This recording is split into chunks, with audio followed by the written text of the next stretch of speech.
Okay, so I'm still working on a video for the Catch Me Outside girl returns to Dr. Phil. So to hold you guys over for a few days until I get that one finished, I'm just going to show you guys this video that I recorded a few weeks ago that I never posted. That's a funny ass story, but there's not much to the video itself. It's just Rocket League gameplay, so I know you guys aren't here for the Rocket League gameplay, obviously. So I'm sorry for that, but I think you guys will enjoy, so without further ado, here's the story.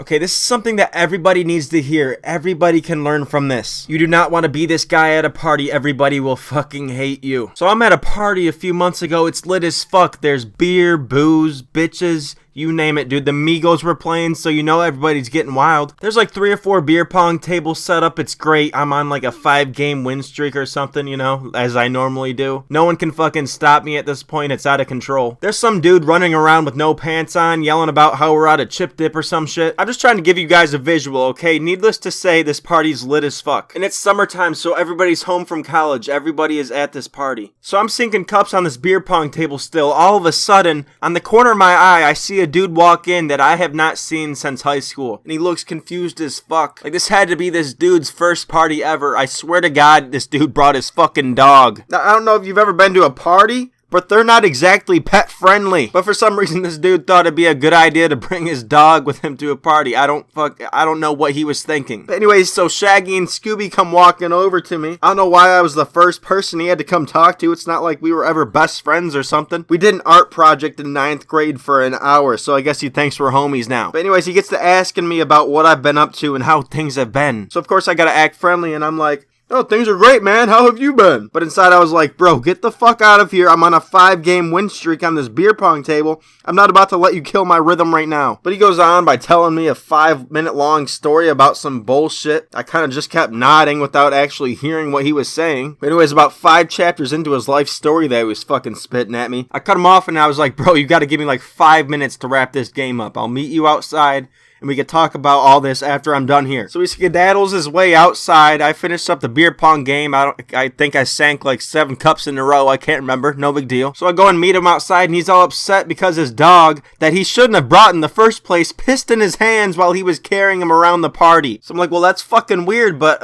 I guess I'll go talk to him still. So I walk over to Piss Hands. I'm like, okay, dude, what's so important that I had to give up a table on a 6-game win streak, bro? I was setting city records. It's never been done. He's like, since high school, I've picked up a few hobbies. I'm like, okay, well, I didn't know you had hobbies in the first place. I barely fucking know you. I'm not even 100% on your last name, Thomas. Yeah, his name's Thomas, by the way. Sorry. Hopefully he doesn't watch my videos because he's getting exposed as fuck right now. Anyways, I was feeling kind of bad for him. Like, if he's talking to me and he barely knows me, he must not have anybody. How did he even get to this party in the first place? Who invited him? It sure wasn't fucking me. But I'm like, okay, let me hear about these fucking hobbies that you're so eager to tell me about. I shit you not, this guy gets to talking about how he's into sewing now. I'm like, bro, no. I did not just give up a table on a 6-game win streak to listen to you talk about some fucking sewing. I'm trying to get turned as fuck in this party. Migos are on, bro. Dab a wrench. Dab a wrench. Dab a wrench. With a dab a wrench, we can make it happen. Ooh, woo, hey. That's my shit. I will clean with a dab a wrench. This bus had a heart attack.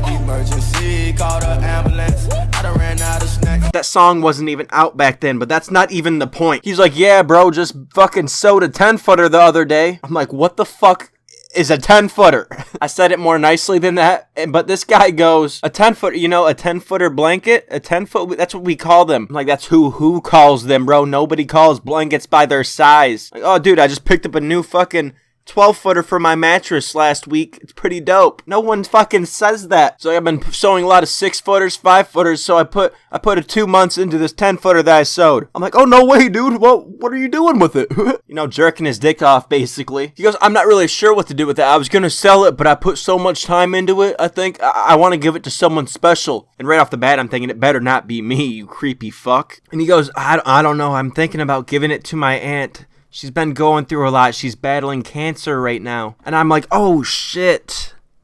I'm trapped. Yeah, there's no getting out of a cancer talk, bro. I cannot make my way out of this no matter what I do. No matter how hard you try, if somebody tells you that somebody in their family has cancer, there's no getting out of it. Yeah, I felt bad for the aunt, but I didn't know her. Fuck, she could be an absolute cunt. She could be killing kittens in her basement. Then it's like, well, it's not so bad now. Now look, I don't really support cancer jokes, but fuck. So he starts telling me about Aunt Joanne as if she's my aunt. You know, since a child, she's had it rough. She didn't have much money growing up. I'm like, wow, that's fucking terrible. By the way, do you see the city we're living in right now? There's 250 teenagers in a 200 square foot yard right now. We're not exactly the richest people either. So another fucking like 30 minutes goes by. You know, I'm like hugging him and he's almost on the border of crying pretty much about his aunt. And yeah, I did feel bad.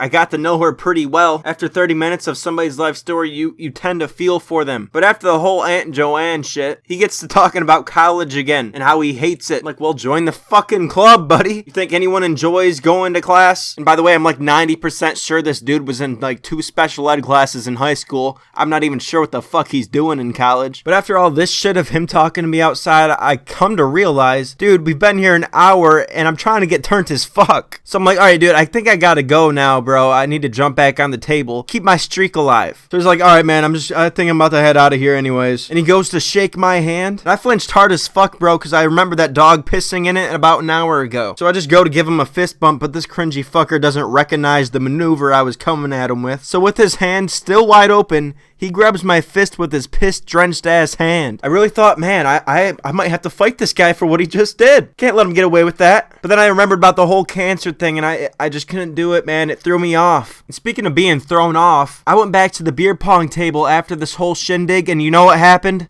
You thought I was gonna say I lost. Fuck no, I went on a 10-game win streak after that. I don't take any L's. So I guess the moral of this story is don't bring your dog to a party and don't be a party bummer. People at parties are trying to get lit as fuck, not hear about your sewing hobby or about your aunt having cancer. You're not supposed to be sad at a party. Another thing you could learn from the story is don't fuck with me in my beer pong game. Also, if you come over to a table and think you're gonna beat me, you got me fucked up. Sour cream with a dab of ranch. Taste buds had a